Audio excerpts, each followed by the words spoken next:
দর্শক বন্ধুরা নমস্কার। আমরা মোটামুটিভাবে এটাই বলি যে আমাদের যদি জিনগতভাবে কোনো রকম ডায়াবেটিস বা সুগারের সমস্যা থাকে আমাদের পরিবারের অন্য কারো, তাহলে আমাদের হতে পারে। আবার আমরা এটা বলে থাকি যে আমরা যখনই ভাত রুটি এগুলো খাচ্ছি বা কার্বোহাইড্রেট জাতীয় খাবার বেশি খাচ্ছি, মিষ্টি বেশি খাচ্ছি, তখন সেই ক্ষেত্রে আমাদের কিন্তু সুগার বা ডায়াবেটিস হওয়ার সম্ভাবনা অনেকটা বৃদ্ধি পায়। এগুলো আমরা বলে থাকি, কিন্তু আসল কারণগুলো আপনাদের অভ্যাস বা আমাদের কিছু দৈনন্দিন অভ্যাস। আর এই অভ্যাসগুলো যদি আমরা পরিবর্তন করতে না পারি তাহলে ডায়াবেটিস বা সুগার আপনাদের হতেই পারে। আসুন এই ভিডিওতে বিস্তারিতভাবে আপনাদেরকে এটা জানিয়ে দিই যে কোন কোন অভ্যাসগুলোর জন্য আপনাদের ডায়াবেটিসের আশঙ্কা দিনের পর দিন বাড়ছে, সুগারের আশঙ্কা দিনের পর দিন বাড়ছে, বা সুগারের সমস্যা থেকে মুক্তি পাচ্ছেন না।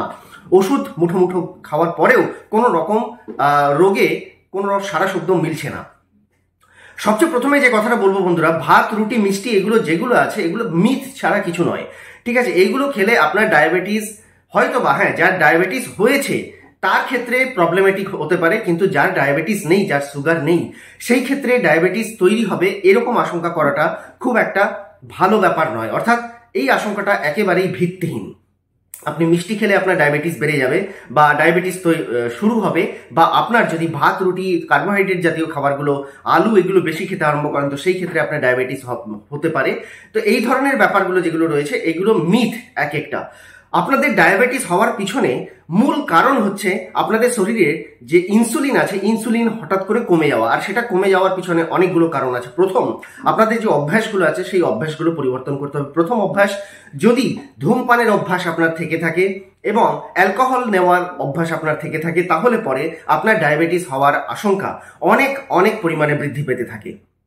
যদি আপনার ফ্যাটি লিভারের সমস্যা থাকে বা লিভার সংক্রান্ত কোনো রকম সমস্যায় আপনি ইতিমধ্যে ভুগেছেন, যেটা লিভারের কারণে হয়েছিল, লিভার আপনার দুর্বল, সেই ক্ষেত্রেও আপনার বিপাকীয় ক্রিয়া অনেকটা মানে বলতে পারেন বিপত্তি হতে পারে। বিপাকীয় ক্রিয়ায় কোনো রকম বাধা আসতে পারে, যার ফলে আপনার কিন্তু ডায়াবেটিস হওয়ার সম্ভাবনা অনেকটাই বৃদ্ধি পায়। প্যানক্রিয়াসের ঠিকমতো যদি কার্যকারিতা প্যানক্রিয়াস যদি তার ঠিকমতো কার্যকারিতা দেখাতে না পারে, তাহলে সেই ক্ষেত্রেও কিন্তু আপনার ডায়াবেটিসের সমস্যা অনেক বৃদ্ধি পায় বা মধুমেহ হতে পারে। এরপর যেটা আমরা বলবো আপনাদের অভ্যাসের মধ্যে, যে আপনারা যারা অধিক রাত জাগেন এবং দিনে অন্তত মিনিমাম 7 ঘন্টা ঘুমন না, তাদের কিন্তু ডায়াবেটিস হওয়ার সম্ভাবনা অনেক তীব্র। এই ক্ষেত্রে আপনাদের হার্টের সমস্যা হওয়ার সম্ভাবনাটা অনেকটা তীব্রতর হয়, কিন্তু তার আগে ডায়াবেটিস বা সুগার আপনাকে কিন্তু ধরে ফেলে। তাই ঘুম পর্যাপ্ত পরিমাণে হওয়া উচিত এবং সঠিক সময়ে ঘুমানো উচিত। অধিক রাত পর্যন্ত জেগে থেকে অনেক বেলা পর্যন্ত শুয়ে থাকার কোনো মানে হয় না। তাই ঘুমটা এখানে অবশ্যই একটা অভ্যাসের মধ্যে আনতে হবে আপনাকে, যদি ডায়াবেটিস আপনার না হয় সেই জন্য আপনাকে আগে থেকে সতর্ক থাকতে হবে। আচ্ছা, এর পরের যে অভ্যাসের কথা বলবো বন্ধুরা, অনেকেই বিভিন্ন কাজের জন্য প্রচুর স্ট্রেসে থাকেন, মানসিক চাপে থাকেন, অনেক রাত পর্যন্ত শুধুমাত্র তাদের এই কাজ কাজ কাজ নিয়ে তারা অত্যন্ত স্ট্রেসের মধ্যে থাকেন। বিশেষ করে আইটি সেক্টরে এবং অন্যান্য যারা কর্পোরেট সেক্টরে কাজ করেন, তাদের অফিসের বিভিন্ন রকম চাপ থাকে, বসের চাপ থাকে, বুঝতে পারছি, কিন্তু সেই ক্ষেত্রেও আপনাকে স্ট্রেস থেকে দূরে থাকার জন্য মেডিটেশন বা প্রাণায়াম, যোগাসন এগুলোকে অঙ্গ হিসাবে বেছে নিতে হবে।